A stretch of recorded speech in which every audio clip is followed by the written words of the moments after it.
Salahkah pemilihan langsung? Pertanyaannya itu. Sebab apa? Sebab apa?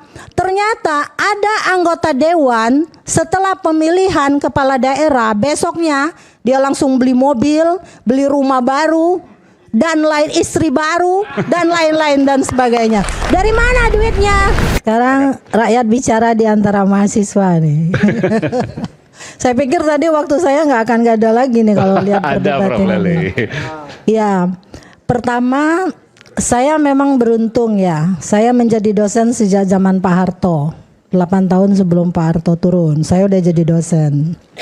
Saya menjadi narasumber di iNews TV sejak zaman Pak SBY. Jadi banyak perdebatan yang sudah kita ikuti, termasuk dengan Kodari dan Bang Ubed. Sejak 2011 kita sering bersama di TV One dan TV-TV lain termasuk di iNews.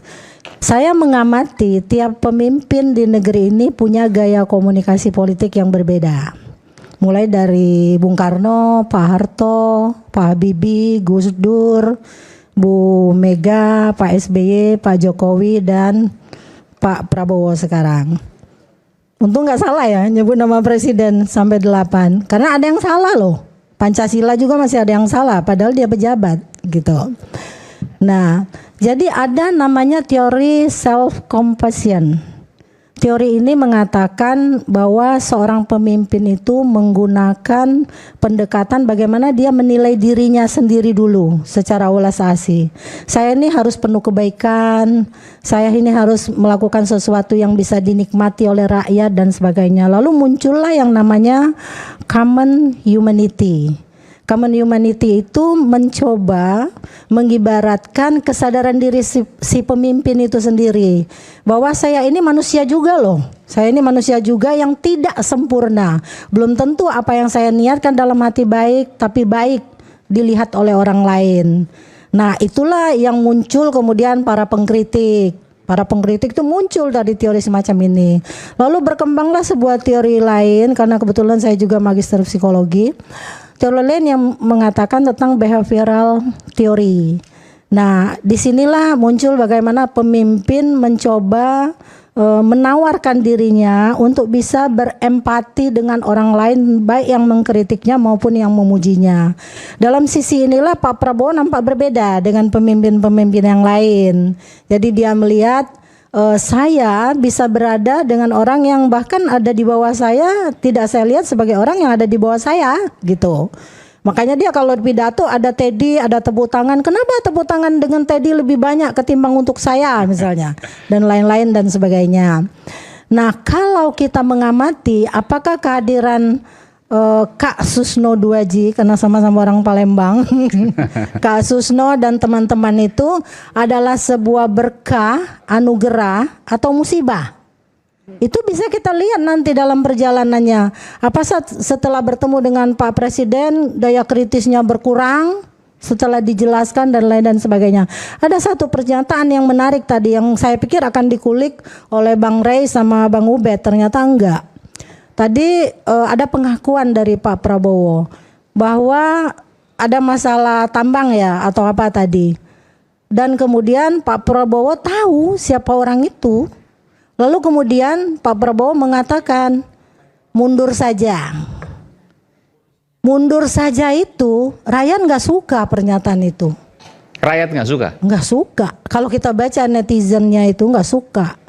Anda mundur saja. Harus ada punishment terhadap orang yang terlibat dalam proyek-proyek yang menyakiti hati rakyat itu. Jadi kalau dilihat kan antara gaya komunikasi, model komunikasi, pola komunikasi itu definisinya dalam ilmu komunikasi beda-beda. Tapi Pak Prabowo sejak mulai dilantik dia mencoba membuat sebuah pola komunikasi yang kemudian secara terstruktur dibangun di lingkungannya sendiri. Bagaimana kedekatannya dengan para menterinya termasuk pada yang mengkritiknya. Ingat nggak ketika Pak Jokowi pertama kali dilantik, itu kan ada tindakan terhadap para pengkritiknya.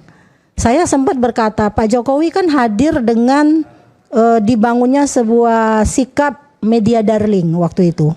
Pak Jokowi itu muncul ke permukaan karena adanya media darling. Lalu kemudian para mengkritiknya itu ada yang kemudian dibully. Bang Ubed pada akhirnya kena juga. Bang Ray nggak pernah nih. Karena saya pernah dengar di lingkungan termasuk ring 1 lah orang ngomongi Bang Ray nih. Katanya, tapi dia memang aktivis asli katanya. Udah nggak usah disentuh dia itu. Jadi saya dengar itu secara langsung. Tapi kemudian ada orang-orang yang mengkritik justru dapat penghargaan dari Pak Jokowi. Siapa? Dapat penghargaan dari Pak Jokowi. Siapa, Bu? Siapa dari anggota DPR 2 orang? Fadlizon sama Fahri Hamzah. Padahal kritiknya begitu keras terhadap Pak Jokowi. Ya. Nah, jadi memang polanya beda. Pola Pak Jokowi beda, pola Pak Prabowo beda. Ya. Nah, saya ingin sebelum lupa nih menyinggung sedikit soal apa tadi? Yang dibilang soal pemilihan langsung, one man one vote itu adalah Liberal. liberal. Siapa bilang? Gitu loh. Bang David. Bang David. Iya kan Bang David tadi. Sangat Kita liberal, Bu. ini Bang sebagai rakyat hanya punya satu hak saja. Dan itu pun kita gunakan 5 tahun sekali untuk memimpin pemimpin kita memilih.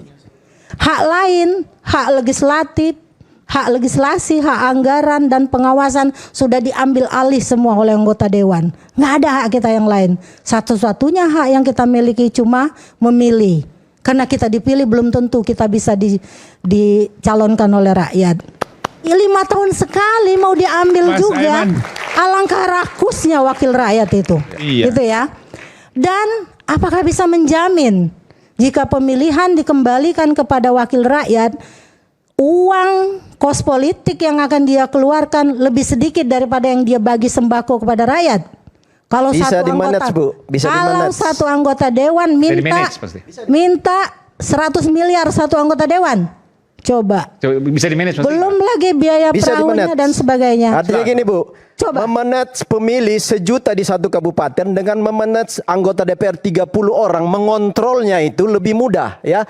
Coba lihat sekarang kenapa undang-undang kita bahwa kalau money politik itu ada sanksi.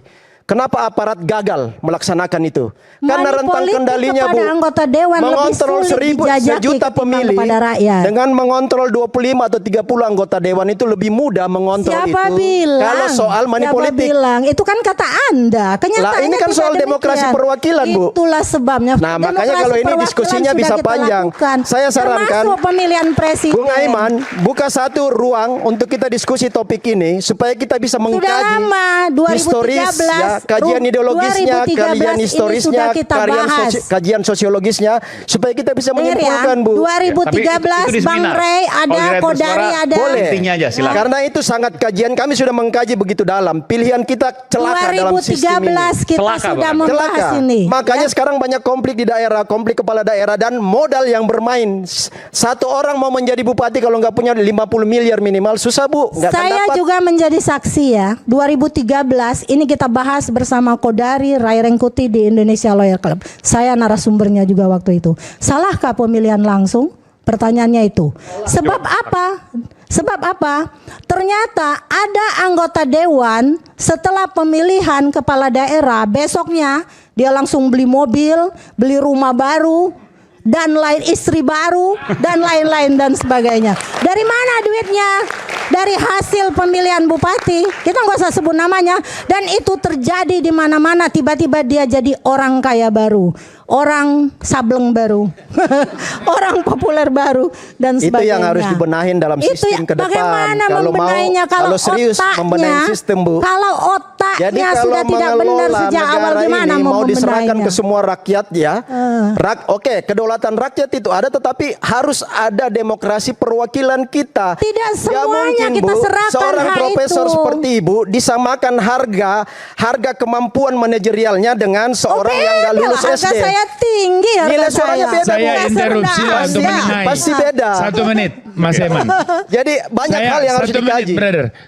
Saya kira kita perlu tegaskan lagi apa itu liberalisme.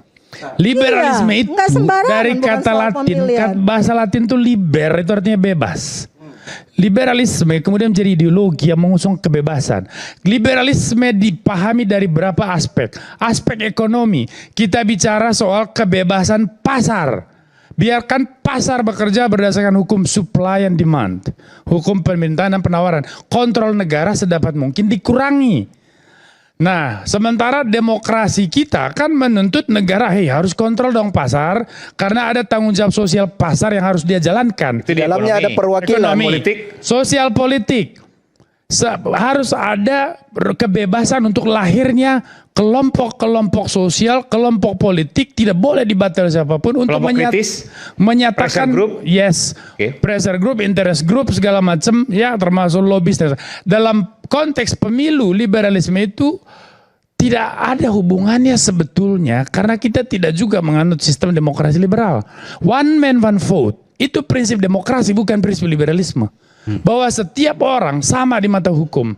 Bahwa setiap orang punya suara yang harganya sama. Ibu itu dan saya yang sekolah sampai mentok S3 sama dengan orang dimanapun yang gak pernah masuk SD. Karena sama-sama manusia. Karena demokrasi menjamin bahwa hak asasi itu sama. Dan itu bukan liberal. Itu bukan liberalisme. Bukan liberal. Brother, Jadi saya itu. hanya meluruskan supaya kita tidak rancu. Ya. Sebagai Kenapa? sambungannya begini, Bung Beni. Nah, Seorang petani miskin di pelosok sana itu harus didengar suaranya. Sama seperti orang yang sekolah, profesor, itu juga harus didengar suaranya. Bagaimana cara yang paling memungkinkan karena bagi setiap orang untuk didengarkan suaranya, mereka dilibatkan untuk memutuskan apa yang menjadi 5 tahun ke depan. Dan tidak cukup dengan perwakilan. Anda lihat Hanya satu, Nah, itu yang satu kali perbedaan dalam 5 persepsi tahun. di situ. Hak yang Tidak dimiliki Seorang oleh yang rakyat. tidak Menjadi punya tuntutan publik. kemampuan analitik, dia harus diwakili sebagai satu komunitas, Ya, satu kita orang yang harus punya tersinggung lah, perwakilan. tidak semua rakyat Indonesia yang punya tidak punya daya kemampuan yang analitik. tinggi. Ibu sebagai profesor harus bisa Ini mewakili punya orang yang tidak kemampuan terdidik, analitik Bu. semua loh yang ada di Kalau ruangan semua ini. Anda diserahkan jangan kepada merendahkan kelompok rakyat yang Indonesia. apolitis, yang nggak mengerti, bisa maka seolah-olah rusak- Anda pinter rusak sendiri. Republik ini.